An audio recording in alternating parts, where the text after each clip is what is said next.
आणि आता दिवसभरातील चौथी महत्त्वाची बातमी। मंगळवारी झालेल्या राजकीय तणावाच्या पार्श्वभूमीवर आज पोलीस विभागाच्या मोठ्या कार्यक्रमाला उपमुख्यमंत्री एकनाथ शिंदे यांनी दांडी मारल्याने सत्ताधारी गटातील ताण अजूनही वाढल्याची चर्चा आहे। मुख्यमंत्री देवेंद्र फडणवीस आणि उपमुख्यमंत्री अजित पवार या कार्यक्रमाला उपस्थित होते, मात्र एकनाथ शिंदे या कार्यक्रमात अनुपस्थित राहिले। त्यांच्या अनुपस्थितीचे कारण अद्याप स्पष्ट झालेलं नाही आणि ज्यामुळे राजकीय वर्तुळात वेगवेगळ्या चर्चा सुरू आहेत। दरम्यान या सर्व घडामोडींदरम्यान एकनाथ शिंदेंनी दिल्ली गाठली आहे। त्यांच्यामध्ये आणि अमित शहांमध्ये बैठक झाल्याची माहिती सूत्रांकडून मिळते। तसंच दोघांमध्ये जवळपास 50 मिनिटे खलबत झाल्याचंही कळतंय।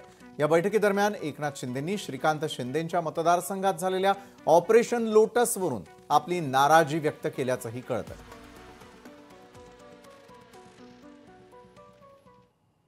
आणि या संदर्भात अधिक अपडेट्स घेण्यासाठी आपले प्रतिनिधी उमेश करंजकर आपल्या सोबत जोडले गेले आहेत। उमेश, सध्या स्थानिक स्वराज्य संस्थांच्या निवडणुकांच्या पार्श्वभूमीवर आणि उमेदवारीवरती राजकीय वातावरण चांगलंच तापलं असल्याचं दिसतंय। दुसरीकडे कॅबिनेट मीटिंगच्या वेळेला स्वतः एकनाथ शिंदे एकटे येणं आणि त्यांच्या इतर आमदारांनी गैरहजर राहणं यामुळे राज्यातलं राजकीय वातावरण ढवळून निघालेलं आहे। तर दुसरीकडे फोडाफोडीचं राजकारण आणि ऑपरेशन लोटस पुन्हा सक्रिय झाल्याचं आणि ते पुढच्या काळात सुरू राहील अशा प्रकारची काही वक्तव्ये येताना दिसून येत आहेत।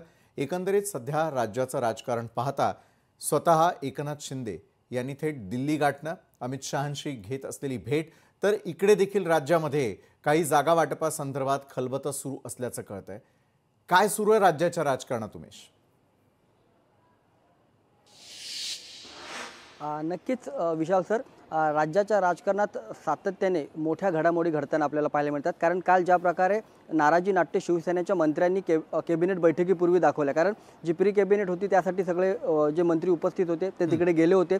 एकनाथ शिंदेंनी ही प्री कॅबिनेट बोलवली होती, मात्र जी मुख्य कॅबिनेट होती मुख्यमंत्र्यांच्या अध्यक्षतेखाली त्या कॅबिनेटला पोहोचले नाही। याचा संदेश जो आहे तो भारतीय जनता पक्षाला द्यायचा होता। कारण ज्या प्रकारे गेल्या काही दिवसापासून सातत्याने खासदार श्रीकांत शिंदे यांच्या ज्या लोकसभा मतदारसंघामध्ये भारतीय जनता पक्षाचे जे प्रदेशाध्यक्ष आहेत रवींद्र चव्हाण यांच्याकडून सातत्याने पक्षप्रवेश केले जात आहेत।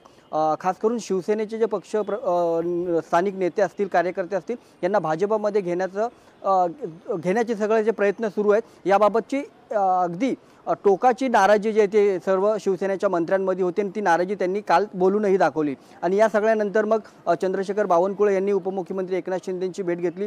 स्वतः उपमुख्यमंत्री एकनाथ शिंदे यांनी देखील याबाबतची स्पष्टता दिली होती, मात्र आज तरी देखील तडकाफडकी जे आहेत ते उपमुख्यमंत्री एकनाथ शिंदे अमित शहा यांच्या भेटीला गेले। सकाळचा जो तुम्ही ज्या कार्यक्रमाचा उल्लेख करताय त्या कार्यक्रमात देखील त्यांच्या नाव होतं, त्यांना आमंत्रण होतं, मात्र त्या बैठकीला त्या कार्यक्रमाला देखील ते गेले नाहीत आणि ते का गेले नाहीत याबाबतचं कारण अद्यापही अस्पष्ट आहे। मात्र या सगळ्या घडामोडीवरती अमित शहा यांच्यासोबत जवळपास 50 मिनिटं उपमुख्यमंत्री एकनाथ शिंदे यांची बैठक झाली। कारण विधानसभा निवडणुका ज्या आहेत त्या एकनाथ शिंदे यांच्या चेहऱ्याखाली लढल्या गेल्या। मुख्यमंत्री ते होते आणि त्यानंतर एक घवघवीत यश जे आहे ते महायुतीला मिळालं। मात्र त्याच सगळ्या आता वातावरण जे पौष्टिक वातावरण महायुतीला आहे त्यामध्ये या निवडणुका लढल्या गेल्या पाहिजे। स्थानिक स्वराज्य संस्थाच्या निवडणुकीत चांगलं यश मिळेल असं सगळं वातावरण असताना काही सर्वच राजकीय घडामोडींवरती तुमचं लक्ष अशाच प्रकारे असू द्या, कारण रोज ट्विस्ट अँड टर्न्स या राजकारणामध्ये येताना दिसतील। तुर्तास दिलेल्या माहितीसाठी धन्यवाद।